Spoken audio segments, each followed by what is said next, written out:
Exodo Kapitulo 35. At pinulong ni Moises ang buong kapisanan ng mga anak ni Israel, at sinabi sa kanila, ito ang mga salita na iniutos ng Panginoon, na inyong gagawin. 6 na araw na gagawa, datapwat ang ikapitong araw ay ipangangilan ninyo, isang Sabbath na takdang kapahingahan sa Panginoon, sinumang gumawa ng anumang gawa sa araw na iyan ay papatayin. Huwag kayong magpapaningas ng apoy sa inyong buong tahanan sa araw ng Sabbath. At sinalita ni Moises, sa buong kapisanan ng mga anak ni Israel, na sinasabi, ito ang bagay na iniutos ng Panginoon, na sinasabi. Magsikuha kayo sa inyo ng isang handog na taan sa Panginoon, sino mang may kusang loob, ay magdala ng handog sa Panginoon, ginto, at pilak, at tanso. At kayong bughaw, at kulay ube, at pula, at lino, at balahibo ng kambing. At mga balat ng tupang lalaki na tininang pula, at mga balat ng poka, at kahoy na akasiya.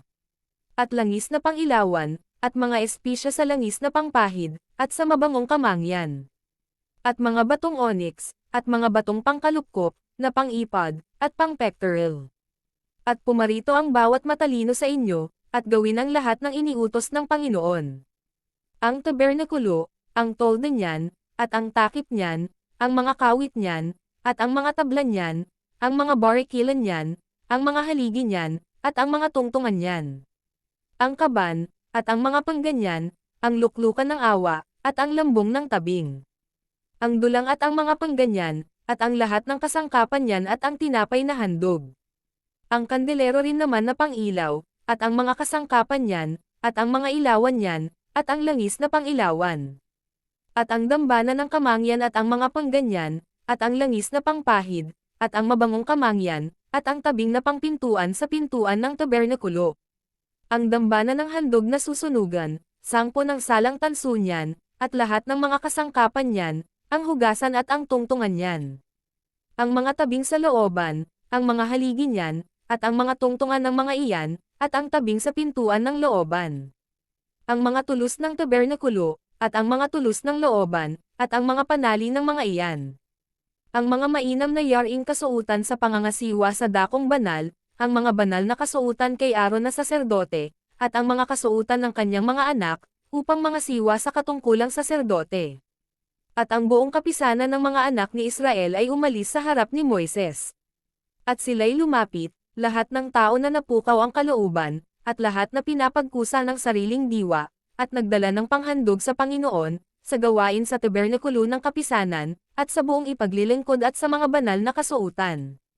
At sila'y naparoon, mga lalaki at mga babae, yaong lahat na nagkaroon ng kusang loob, at nagdala ng mga especially ill, at ng mga hikaw, at ng mga singsing na pan-atak, at ng mga pulsera, ng madlang hiyas na ginto, sa makatuwid bagay lahat na naghandog ng handog na ginto sa Panginoon. At bawat taong may kayong bughaw, at kulay ube, at pula, at lino, at balahibo ng mga kambing, at balat ng mga tupa na tininang pula, at ng mga balat ng poka, ay nangagdala. Ang lahat na naghandog ng handog na pilak at tanso, ay nagdala ng handog sa Panginoon, at lahat ng taong may kahoy na akasiya na magagamit sa anumang gawa na paglilingkod ay nagdala. At lahat ng mga babaeng matatalino ay nagsihabi ng kanilang mga kamay, at dinala ang kanilang mga hinabi, na kayong bughaw, at kulay ube, at pula, at lino. At lahat ng mga babae na napukaw ang kalooban, sa karunungan, ay nagsihabi ng balahibo ng mga kambing. At ang mga pinuno ay nagdala ng mga batong onyx, at ng mga batong pangkalupkop na gamit sa ipad, at sa pectoral. At ng mga espisya, at ng langis, na pangilawan, at langis na pangpahid, at pangmabangong kamangyan. Ang mga anak ni Israel ay nagdala ng kusang handog sa Panginoon, bawat lalaki at babae, na ang puso'y nagkusang nagpadala ng magagamit sa lahat na gawain, na iniutos ng Panginoon sa pamamagitan ni Moises na gawin. At sinabi ni Moises sa mga anak ni Israel, tingnan ninyo, tinawag ng Panginoon sa pangalan si Bezalel na anak ni Uri, na anak ni Hur, sa lipi ni Juda. At kanyang pinuspos siya ng Espiritu ng Diyos, tungkol sa karunungan, sa pagkakilala, at sa kaalaman, at sa lahat ng sari-saring gawain. At upang kumatha ng mga gawang kaaya-aya, na gumawa sa ginto, at sa pilak, at sa tanso. At sa pagputol ng mga batong pangkalupkop, at sa pagukit sa kahoy, na gumawa sa lahat ng sari-saring maiinam na gawa. At isinapuso niya ang katalinuhan, na siya'y makapagturo, siya at gayon din si Aholiab, na anak ni Ahisamak, sa lipi ni Dan.